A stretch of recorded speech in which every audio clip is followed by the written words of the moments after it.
Good evening, Ron. Thank Hi. you very much for all three for seminars. Wonderful, thank you. My question is that you said that you had the blood of our Lord examined by the Israelis. That's correct. What was their determination of that? Okay.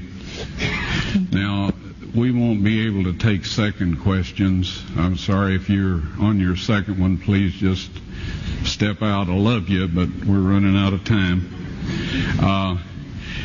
Real quickly, okay. Dried blood is dead blood.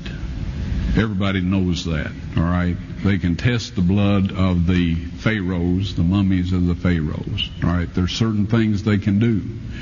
They cannot get a chromosome count by any method I'm familiar with, all right? Things keep changing.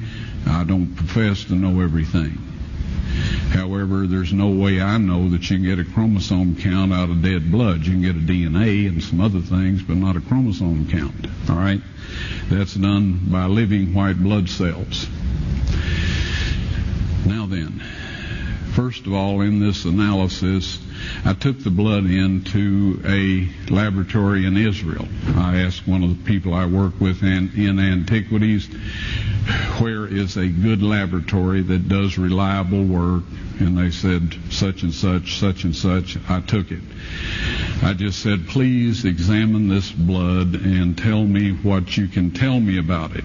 All right? They said, well, look, we're going to reconstitute it. We're going to put it in normal saline and keep it at body temperature for 72 hours with gentle swirling. All right? That's their business. That's great. I said, now I want to be there when you check it out. They said, fine. So I was back. They checked it out. I said, now, they said it's human blood. We can tell that. They did whatever tests they need to do.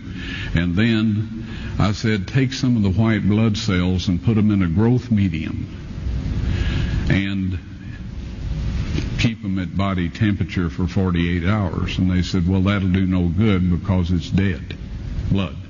I said, would you please do that for me? And they said, okay, we'll do it.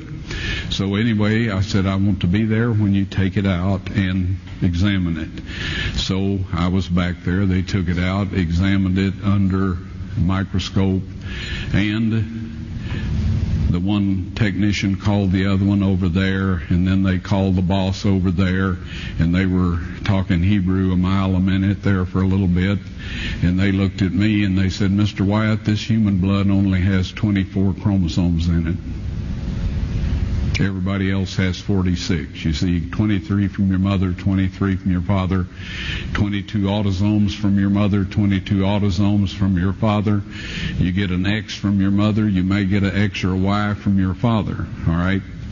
This blood had 23 chromosomes from the mother's side, one Y chromosome only. You see, a child could not have developed if they hadn't had the autosomes from the mother. So all of his physical characteristics were determined by his mother's side of the family, her autosomes. His maleness was determined by this one Y that came from a source, not a human male. Then they said, this blood is alive. And then they said, whose blood is this?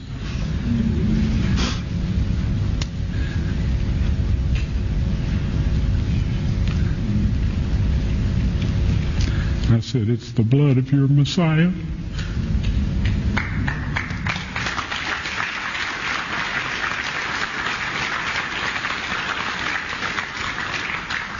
And I assure you, those men's lives have changed. Well,